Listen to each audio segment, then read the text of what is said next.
बच्चों, let's read the question first. In an embryo, nerve cells grow out from the spinal cord and form connections with the muscles they will eventually control. What mechanisms described in this chapter might explain how these cells know where to go and which cells to connect with? Question को पढ़ने से पहले हम इसका की concept समझ लेते हैं.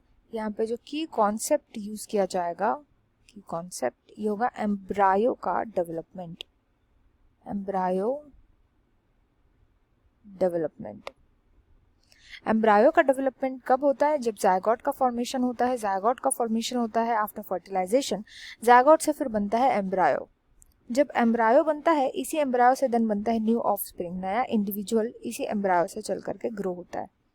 इस पूरे प्रोसेस को ही हम क्या बोलते हैं? एम्ब्रायोजेनेसिस. एम्ब्रायोजेनेसिस. अब क्वेश्चन में हमें बोला गया है कि एम्ब्रायो के अंदर जो नर्व सेल्स होती है वो हमेशा स्पाइनल कॉर्ड से ग्रो करती हैं.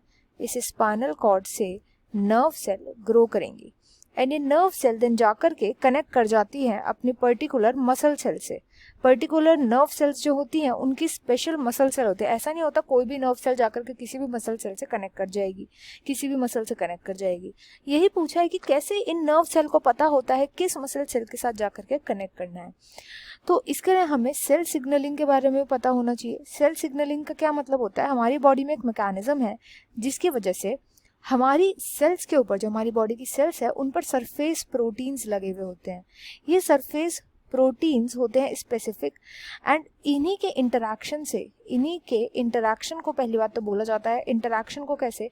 कि एक सेल जो होती है जब वो किसी ऐसी सेल के सराउंडिंग में होते हैं जिनके सरफेस प्रोटीन्स होते हैं सेम होते हैं, तो इन्हें पता चलता है कि ये फेवरेबल एनवायरनमेंट में है, ऐसे एनवायरनमेंट में है जहाँ पर इनकी नीड है, सही एनवायरनमेंट में है. इसी को बोला जाता है सेल सिग्नलिंग एंड इसके थ्रू सेल्स करती हैं कम्युनिकेट. अब उनके पास हमारी तरह मुंह तो होता नहीं है, कम्युनिकेशन के लिए वर्ड्स होते नहीं है, वो इन सरफेस प्रोटीन्स के थ्रू कम्युनिकेट करती हैं. एंड यही माना जाता है कि ये नर्व सेल्स भी कम्युनिकेट करते होंगे इन मसल सेल्स से with the help of these surface proteins. I hope you understood well. Best of luck and thank you.